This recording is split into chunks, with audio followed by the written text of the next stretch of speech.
Are you paying too much in taxes? Elevated Tax and Accounting is a firm that specializes in tax planning and strategy to minimize your tax bill. Elevated Tax consult with you on tax strategy throughout the year, so no more waiting until the end of the year and hoping for the best. As a business owner, you know your sole focus should be spent working on your business, not in it. Outsourcing gives you the time to concentrate on the core reasons you started your company, to create and innovate a top-tier product and generate profits. Elevated Tax and Accounting, elevating you and your business with a modern professional touch. Our entire team at Ryan & Miller appreciates every client that comes to us. Getting to help them one-on-one with their individual case means the world to us. So thank you to all of our clients who contact us and come to us for their legal services. We appreciate it.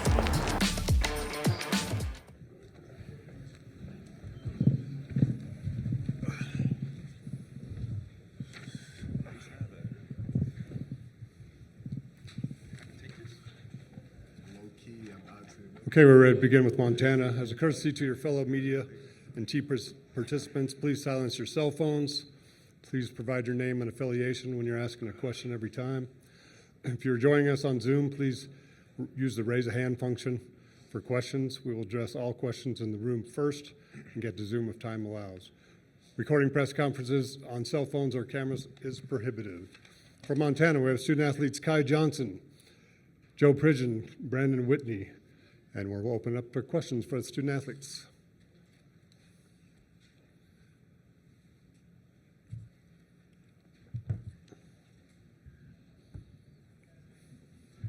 Kyle Hansen, KPAX TV and Montana Television Network. I guess just for all three of you guys, first time experience in March Madness of the tournament. Brandon, we'll start with you, being here for 5 years. Just has it sunk in yet now that you're here in Denver and going through all the motions? Yeah, this is what I dreamt of when I was younger, to be in this position.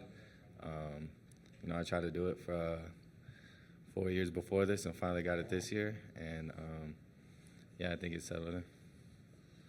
Yeah, man, to go off that, it's just everybody's goal when they play college basketball is to get to the NCAA tournament, to be here. So, it's just a dream come true. So.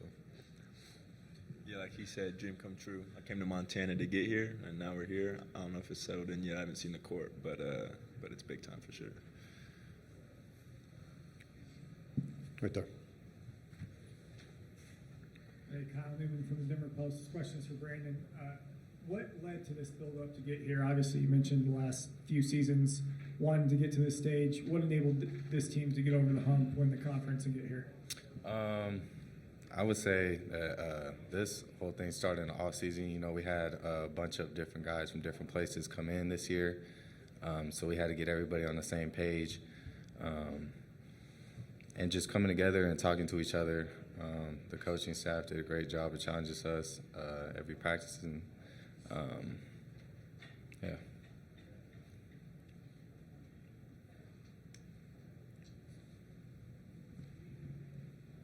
Let's go here first, and then we'll come over to you. Kyle Fredrickson with the Denver Gazette.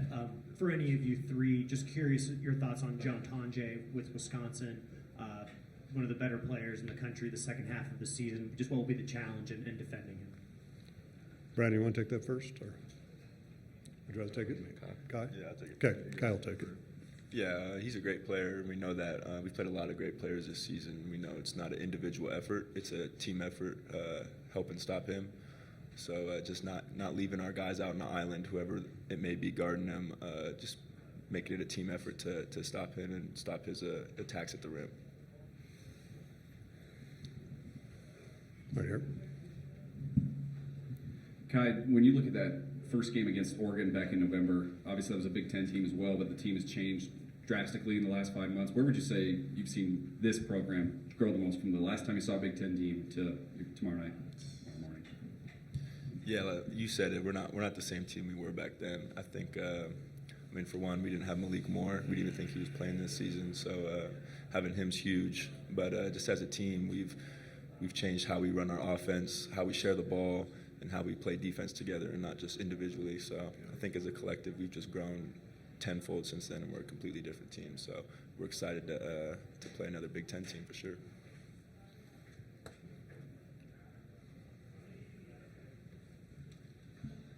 Dylan Richardson, Montana Kaiman. Question for Joe. Earlier this year, you said to me that your favorite memory would be winning the Big Sky Conference. Now that you're here, do you think that's replaced that, or did you still enjoy that a lot? Nah, it's up there though. You know, winning the Big Sky Conference was special. You know, because I got to share it with these guys and the rest of my teammates. Like Whitney was saying, we came together in a special way, and we were able to put it together. You know, having 9 new faces. So you know, that's probably still my best memory. But this is definitely up there.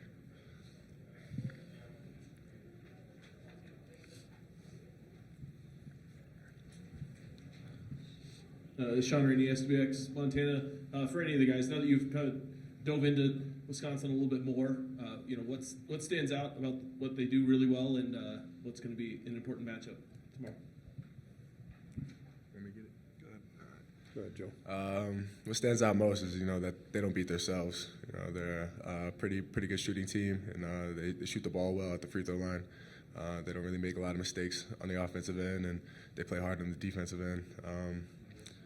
I think going into the matchup, we just got to be a little more physical and just pick up our pace a little bit, and I think we'll be fine. You know, just I think we got a lot of talented guys on our team, and I think that'll show.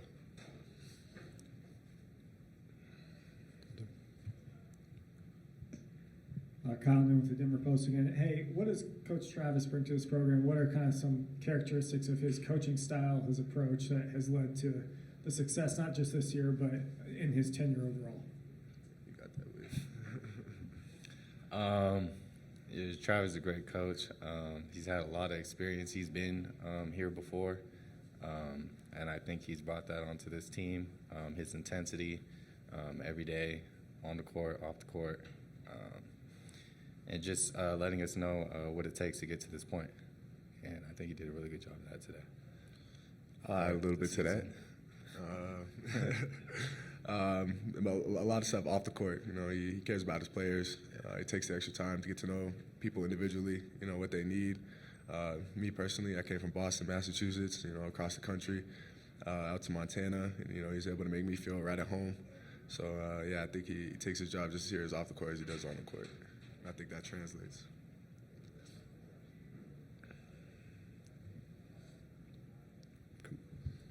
Quick follow-up to that. Any particular stories, anecdotes from this year that kind of summarize Coach Travis and his effect on this team or his coaching style?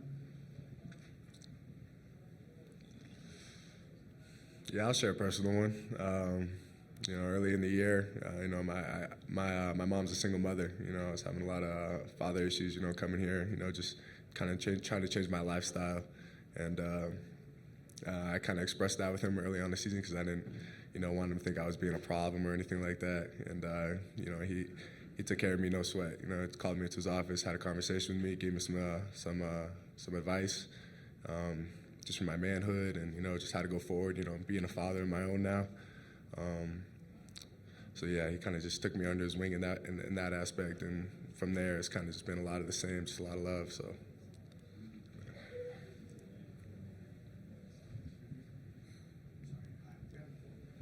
Kyle Hansen, MTN again. Brandon, the 2 losses in conference early on when it was Idaho State and Northern Colorado, you know, teams in the past few years haven't quite been able to bounce back, or there's been, you know, 1 win, 1 loss in conference play. What did you think of, well, why was this group able to maybe overcome some of those losses, especially, you know, you guys talk about that Idaho State loss a lot, and then from there it was 14 out of 15 wins for you guys?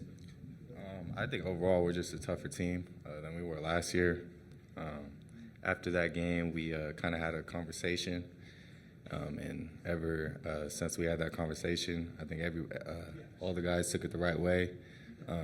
And put it onto the court, and you know, we've just been on the roll since then.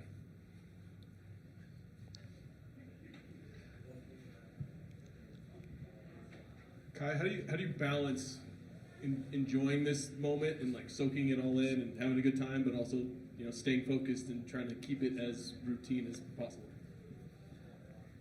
Yeah, I think when we're not doing any team stuff, it's easy to hang out with the guys and keep it light and kind of soak it in and be like, we made it to our goal.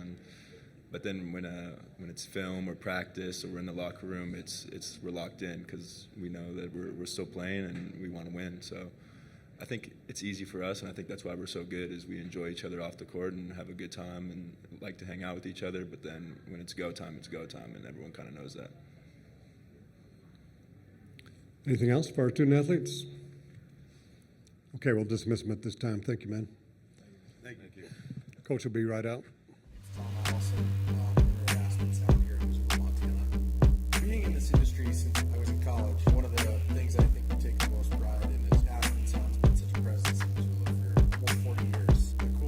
about our job is people always ask me, what do you do for a living? I sell foam, whether it's as simple as window tint all the way up to integrating a backup camera into a factory screen. I'm pretty excited about the options we can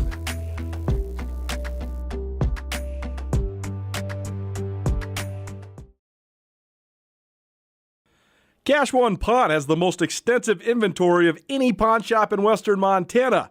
Whether you're in the market for firearms, power tools, bows, video game consoles, or sunglasses, Cash One Pawn has the best deals around. And now Cash One Pawn gives you the ability to shop online from anywhere. Make CashOnePawn.com part of your shopping habits. Also make sure to download the Cash One Pawn app. Cash One Pawn, Missoula's premier pawn shop, located on Roller Coaster Road on the way to the Y.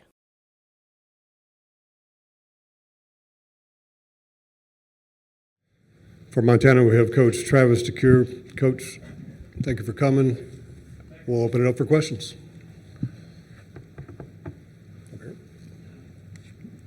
Hey, Travis, welcome to Denver, Coach. You guys have navigated with 9 new guys like you have the transfer portal. What has been the challenge with that, and what has allowed you guys to adapt so well to present the NCAA tournament team? The first thing I'll say is to have success with so many new faces, they have to want to be successful together. They have to want to win. And so I'll say we hit a home run in that regard in terms of the character of the young men that we brought in. Coachable, common goals. We were able to get them all on one page in terms of where we were trying to get, which is here right now. The difficult part about that is they were all good players for someone before we brought them in. And they all have individual strengths that led to their recruitment. And so you have conversations with guys about role and opportunity and development. And at the end of the day, this is what you'll look like as a player. And you show film of former players. And so when they get here, it's an individual decision. And we've watched film. We've had conversations with the young men that we recruited. We've had conversations with the coaches where they've come from, but we really don't know them. We don't know them as players. We don't know them in adversity. So we have to get to know them. And the difficult part for us this year was we didn't become a team until January. And we weren't healthy. We had a lot of injuries. So with guys not playing together, not practicing together, we didn't have great chemistry. They had chemistry off the court. They all liked each other. You'd see them coming and going from facility with someone different each time that wasn't always their roommate. So I knew we had a chance, but we needed time. And so we found ways to win games, even though we weren't a good basketball team. But we won enough games to have confidence and believe that we could figure it out at some point in time. And then adversity hit on the court. And this team suffered a lot of adversity off the court, but it happened on the court. Our worst home loss in my tenure. We go on the road and have another tough meltdown in the second half against an opponent in conference. And I think the film and the experience of failing got everyone's undivided attention, and then we became a basketball team.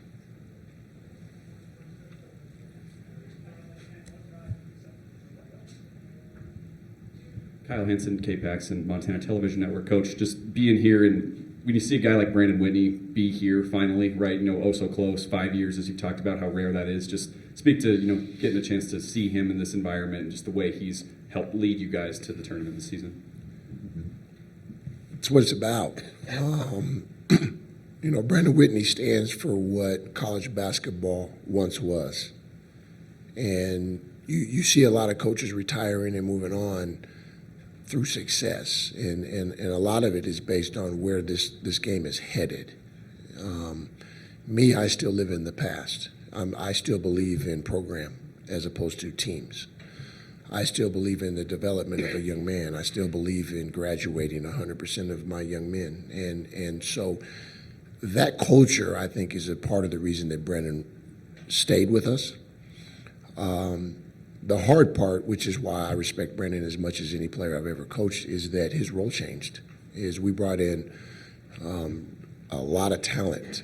And for a young man that has averaged 10 points a game and shot 50% from the floor for 4 consecutive years, to look up and know that he's going to get fewer shots and have the ball in his hands less than he has for the previous 4 seasons is tough. And to see him commit to that and come back when he knows that he could have done other things.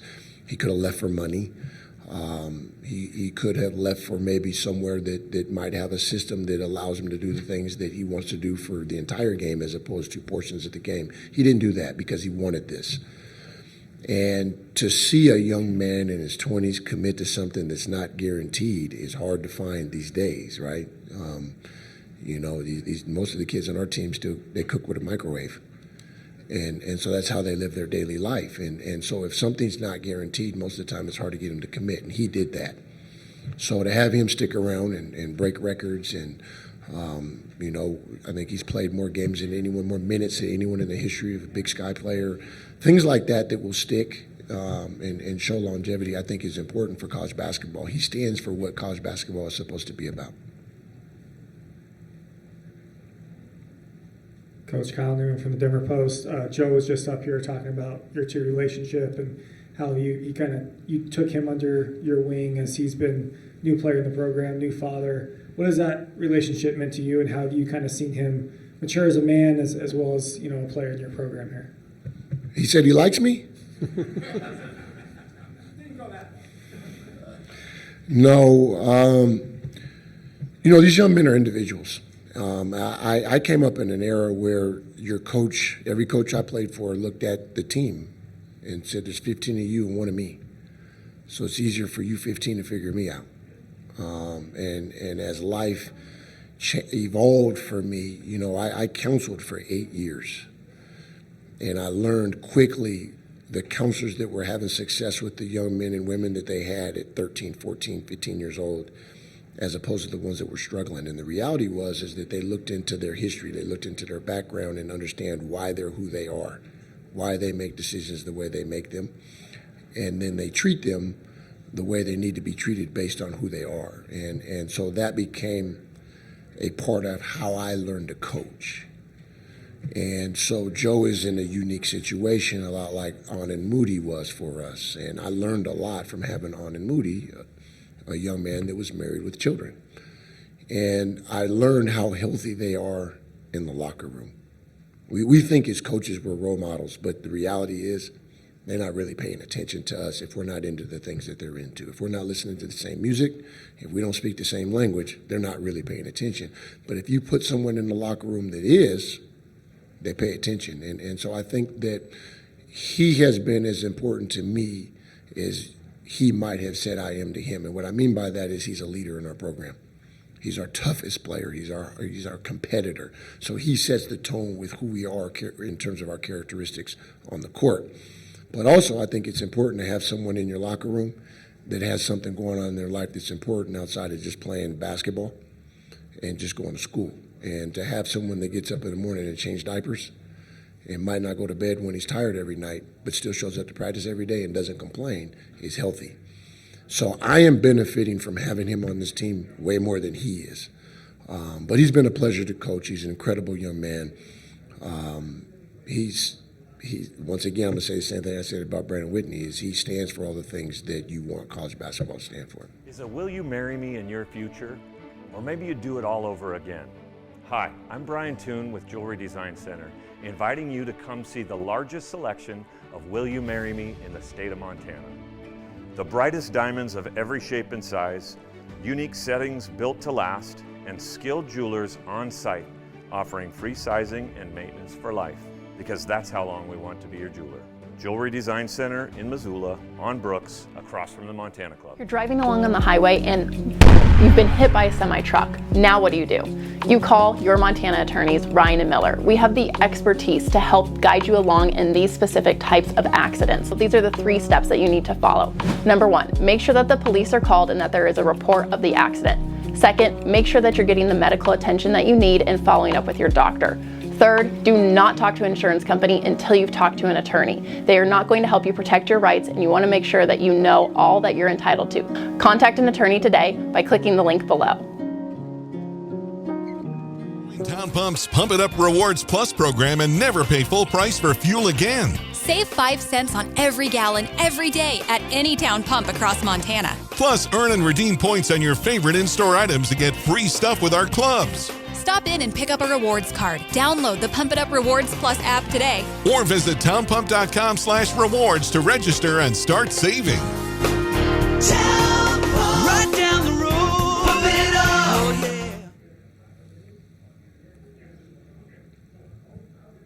Sean Rainey, SWX Montana. Coach, you kind of just touched on the edge and the toughness that Joe has brought to this team. What is it about the mentality, the makeup of this team that you're not maybe worried about the bright lights, the big stage, and the intimidation of playing a bigger opponent? They're not afraid. You know, you want your team to play with confidence, right? And when you get in a tournament, it's play your best game, play as hard as you can, be you. You have to have confidence to do that. And the fear factor is what takes your confidence. If you're concerned about your opponent, how big they are, how fast they are, and how good they are individually, you might not bring your best game to the table. And we've never been concerned with our opponent. We've played good opponents, right? We've played, teams that have been number one in the country this year. We had one point where 3 teams that we had played in November were undefeated in December. And so we've played tough competition. I think the most important thing for us is to remember how we got here. We grew as a team. Our aggression, our cohesiveness have made us a good team. And so, yeah, the lights are going to be bright today. Tomorrow they won't. They'll be normal. And we just need to be ourselves. Let's go back there, and then we'll come to you next. Dylan Richardson, Montana Kaiman. Coach, you guys haven't played since Wednesday, and Wisconsin played just this last Sunday. I asked the question of rest versus rust. How do you think you guys will respond?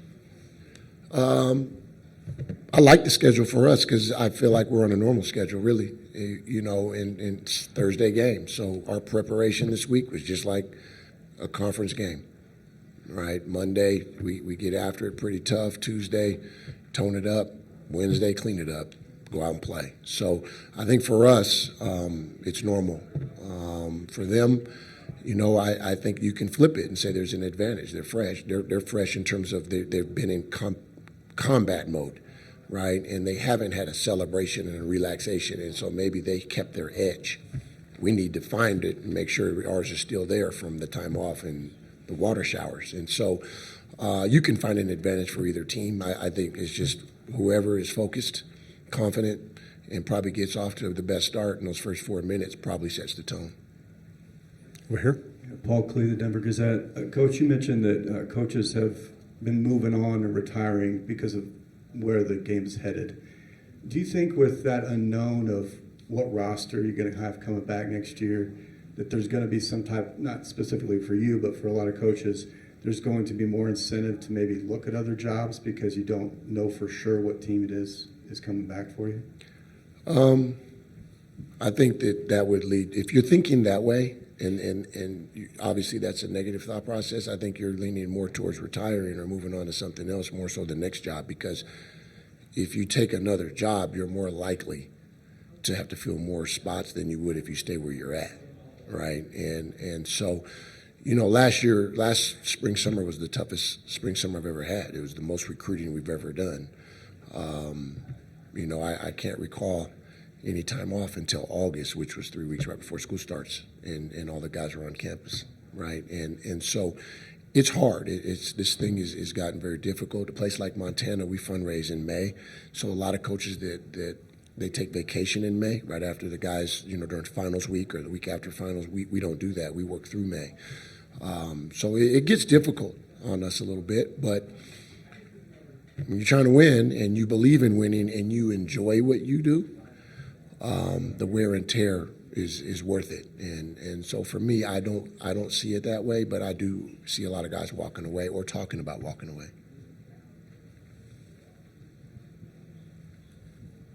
Coach Kyle Newman from the Denver Post. Is there anything that you can take from those tournament appearances in 18 or 19, any that apply to this year's team, or is that a different chapter? Yes and no. It is a different chapter because I have a different team, and these guys are built different than those guys in the past. That the 18, 19, those 2 trips are pretty much the same team with the exception of one guy. I think when I look back, it's always how do we win, right? We jump up 10-0 on Michigan. We've got all the momentum, and foul. Michael Guinea, who was our hottest player at the time, is sidelined, and then the power goes out, and we sit for 15, 20 minutes and get cold, and then the game starts over, right? So you look hindsight, well, what could I have done? Maybe you let it rip. Maybe a guy picks up 2 fouls, you just leave him in the game. What are we saving them for? Let's go. So the only thing I would carry over from back then is let it rip. There won't be any second thoughts during this game tomorrow. Let's go here first, and then we'll come back to you. Kyle Hansen, MTN. And I guess in that vein, Coach, when you look at Wisconsin, you played a Big Ten team earlier this year in Oregon. Kai mentioned earlier that team for the Grizzlies was way different then than it is now, a completely different team. So as you look at Wisconsin, what kind of stands out, and how do you like the matchup with the way your current team looks? I think they would say the same thing. I think their coach is going to sit there and say that they're a different team than they were in November and December too, right? When you look at stats and things like that, I think we are different than what they've seen. In the Big Ten, they play a different style of basketball. There's not a lot of shooting on the floor. There's probably 1 or 2 good shooters on the floor for most of the teams. Defensively, the way they play, it's just a different style of basketball. So I don't know. I'm not 100% sure. I know this. I know they're a good defensive team. I know that they don't beat themselves. And it's typical to what you'll find in the top half of the Big Ten every year is they're well coached and they play a certain way. They're going to guard the ball screen this way. They're going to guard the off-ball screen this way. They're going to guard you out of bounds this way. They're going to be physical, and they're going to rebound the ball, not turn it over, and go down and get a good shot for their best player. And they're going to do it for 40 minutes, and it's our job to figure out how to get them out of rhythm and keep them from getting the shots that they want, and get good shots for ourselves, which is very difficult to do because they're one of the top defensive teams in the country. So, it's a good basketball team. They're probably better than the 3, which has happened with us every time. And we're just going to have to play our best basketball team. I think the team that shows up and plays that's the closest to playing their best basketball wins tomorrow. Coach, there's going to be a lot of people watching Montana perhaps for the first time. What do you hope, win or lose, they take away from watching the Griz? I hope that they walk away with a lot of respect for our program. I feel like this program has earned respect for 50 years. You're talking about 2 Hall of Fame coaches, Judd Heathcote, Mike Montgomery. You're talking about guys like Blaine Taylor, Stu Morrill, Wayne Tinkle, Larry Kostoviak that moved on and become all-time winners coaches at new places. So the University of Montana has been a staple in college basketball for 50 years, and nobody talks about it. And so for us, every time we get on the stage, it's an opportunity to earn that respect and demand that respect. And so we just need to go out and play good basketball and create that conversation, because all those people I just named deserve respect in terms of their impact on college basketball nationally, and it's never discussed. And so it's my job, while I sit in this seat, to create that narrative and sustain it, really. And so we've got to go out and play good basketball for that to happen. Coach, as a follow-up to that, Riley Corcoran, Grizzly Radio Network. Significant this year that you became the all-time winningest coach at Montana. And for you, talking about the coaching tree that you just described, what's the significance for you of being able to represent that coaching tree of being now the all-time winningest coach here at your alma mater? Just continued opportunities. It's just another chance on the big stage to go out and perform and represent all those guys I just named. That's my job, right? And I tell my guys all the time, your job is to make the players before you proud. Is anyone that's ever put on a uniform for the University of Montana, when they turn on the TV and watch a game, they should be proud when they're done watching you play, win, lose, or draw. And that's my job as a coach, is the guys I just named, when we're done tomorrow, whatever the score is, it's my job to have them stick their chest down and be proud of University of Montana basketball when the game is over. Anything else? Okay, thank you for your time, Coach. Thank you.